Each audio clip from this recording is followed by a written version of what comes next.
Hallo zusammen, herzlich willkommen zu einer neuen Folge von Silvers Cocktail Klassiker. Unser letztes Rezept, das wir gemacht hatten, war ja der Mex on the Beach, inspiriert vom Sex on the Beach. Und nachdem der Mex jetzt schon das zweite Rezept war, das von dieser real existierenden Vorlage inspiriert war, dachte ich mir, wäre es dann jetzt doch endlich an der Zeit, dass wir uns den Sex on the Beach doch mal ein bisschen genauer angucken. Und genau das werden wir jetzt tun. Die Geschichte des Sex on the Beach ist unklar, um es mal so auszudrücken. Obwohl man weiß, dass der Drink noch nicht allzu alt ist, er ist in der zweiten Hälfte des 20. Jahrhunderts entstanden, weiß man nicht genau wann, wo und von wem.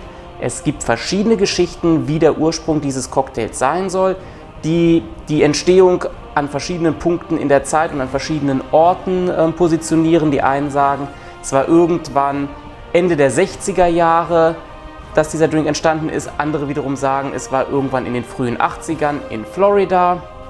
Wo genau, man weiß es nicht. Aber diese Zeitspanne Ende der 60er bis irgendwo Mitte der 80er, die wird es irgendwo gewesen sein. Früher macht wenig Sinn von den Zutaten her, die drin sind. Das klappt nicht.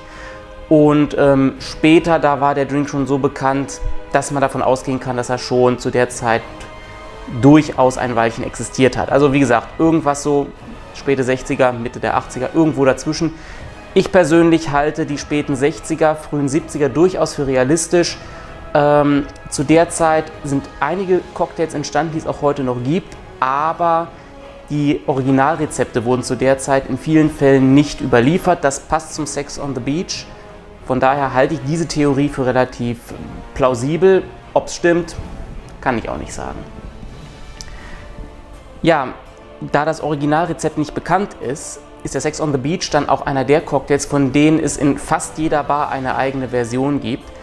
Und nachdem man nicht weiß, was das Original war, kann auch jede dieser Varianten durchaus existieren und von sich mit Berechtigung sagen, sie wäre ein Sex on the Beach. Denn man weiß ja nicht, was es mal im Original gewesen ist und wie weit jetzt die heutigen Variationen tatsächlich schon davon entfernt sind. Da hat man es bei anderen Cocktails ganz deutlich einfacher, denn da weiß man das Originalrezept und wenn man dann zu weit von dem abweicht, dann wird es halt schon schwierig, den Cocktail so zu nennen. In diesem Fall komplett offenes Feld, da kann jeder seine eigene Version machen und Sex on the Beach nennen. Nichtsdestotrotz gibt es ein offizielles IBA-Standardrezept für den Sex on the Beach. Allerdings ist in diesem Fall, dadurch, dass das Original so unbekannt ist, hier die seltene Situation, dass dieses IBA-Rezept nicht für sich beanspruchen kann, das einzige Standardrezept für den Sex on the Beach zu sein. Neben der IBA-Version gibt es noch ein zweites weit verbreitetes Rezept, das aus einem Buch namens Mr. Boston's Official Bartender Guide stammt, das den Sex on the Beach allerdings anders macht als die IBA-Version. Beide sind stark verbreitet, beide haben in verschiedenen Variationen ihren Einzug in die Cocktailwelt gehalten. Und deswegen werde ich hier jetzt auch tatsächlich beide Versionen einmal machen, damit man mal gegenübergestellt bekommt, was so die unterschiedlichen Sichten dessen ist, was der Standard Sex on the Beach denn sein könnte, muss man ja in dem Fall sagen. Und so werden wir jetzt nacheinander diese beiden Drinks machen und wir fangen an mit der IBA-Version. Für den IBA Sex on the Beach starten wir mit unserem Shakerglas und als erster Zutat Cranberry Nektar, 4 Zentiliter genau gesagt, die kommen jetzt in den Shaker.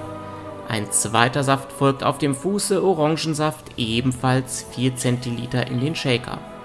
Und jetzt wechseln wir zu den Alkoholika, da haben wir als allererstes Wodka, ebenfalls 4 Zentiliter.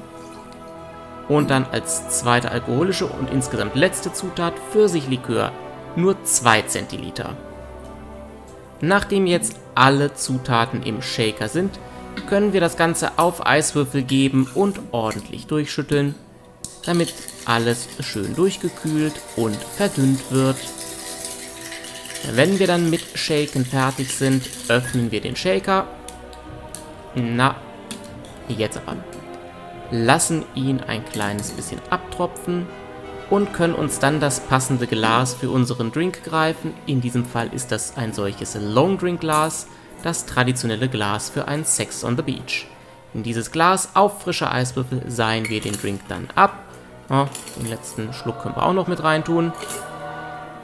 Und dann brauchen wir natürlich noch eine Garnitur am Glas. Hier nehmen wir klassischerweise eine Orangenspalte und ein Strohhalm zum besseren Trinken ist natürlich auch angebracht.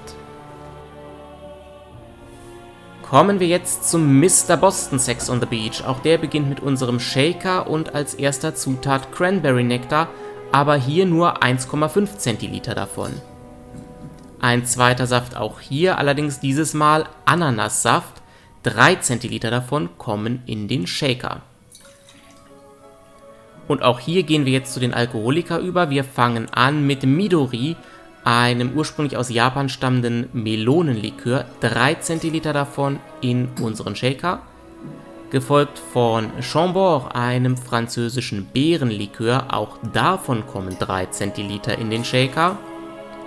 Und als letztes, genau wie beim IBA, Wodka, 3 Zentiliter davon in den Shaker. Wir haben also hier eine Zutat mehr.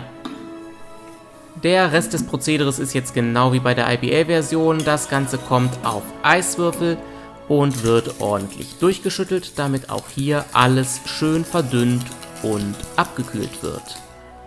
Wenn es dann fertig geshakt ist, öffnen wir den Shaker. In dem Fall hier ging das jetzt ein bisschen leichter. Abtropfen lassen und wir nehmen ebenfalls für diese Variante ein Longdrink-Glas mit frischen Eiswürfeln und seihen unseren Drink darauf ab. Ja, und auch den Rest lassen wir jetzt genauso wie bei der IBA-Version.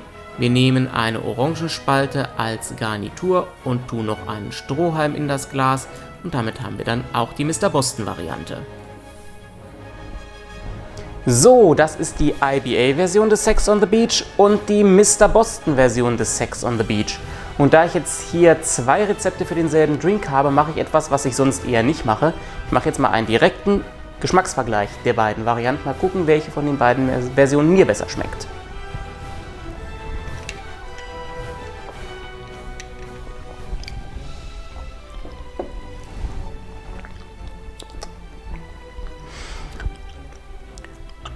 Pfirsich kommt gut durch hier bei der IBA-Version, aber auch jetzt nicht zu stark im Vordergrund. Allgemein ist der Drink nicht allzu süß. Cranberry ist ja nun eine eher herbe Frucht. Der Orangensaft bringt zwar ein bisschen Süße mit, aber jetzt auch nicht übermäßig viel. Und dadurch, dass der Wodka das Ganze ja weiter runter verdünnt, ist auch die Süße des Pfirsichlikörs jetzt nicht so durchschlagend in dem Rezept. Fruchtig in jedem Fall, aber ich würde sagen, nicht zu süß. Gefällt mir ganz gut soweit. So, jetzt zum Vergleich die Mr. Boston Version.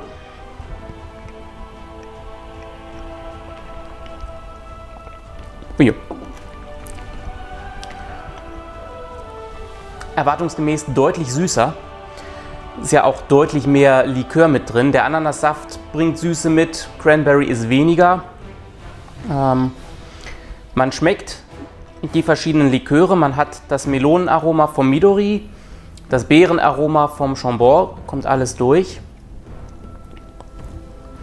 Gut, Cranberry, bei der Menge, die nur drin ist, merkt man da nicht allzu viel von. Die Ananas hält sich auch relativ gut im Hintergrund. Und ich kann tatsächlich bestätigen, was ich in einer anderen Review für den Mr. Boston Sex on the Beach schon mal gehört habe. Das Pfirsicharoma des IBA-Cocktails wird durch die Kombination aus Midori und Chambord versucht zu imitieren. Und ich war erst skeptisch, als ich das gehört habe. Es ist tatsächlich so. Die Ähnlichkeit ist da. Es ist logischerweise nicht ganz dasselbe. Wie könnte es auch? Aber es ist definitiv eine ähnlichere Version. Nichtsdestotrotz, dadurch, dass das hier süßer ist, finde ich den hier tatsächlich besser. Der halt nicht ganz so süß ist, da kommt die Fruchtigkeit, das Aroma viel besser rum. Der hier erschlägt einen etwas mehr mit der Süße, die drin ist. Da könnte man jetzt noch ein bisschen Säure, vielleicht mit Zitronensaft oder irgendwas reintun, um es vielleicht ein bisschen auszubalancieren. Aber alles in allem würde ich tatsächlich sagen, mir gefällt die IBA-Version des Cocktails deutlich besser. Jetzt ist die Frage bei euch, welches von den beiden Rezepten ist euer persönlicher Favorit? Schreibt es mir gerne in die Kommentare. Und ansonsten sage ich an dieser Stelle dann herzlichen Dank fürs Zusehen. Wir sehen uns in einem meiner nächsten Videos wieder, wenn ihr mögt. Und jetzt nehme ich den hier. Und bis dahin sage ich herzlichen Dank, macht's gut und Prost!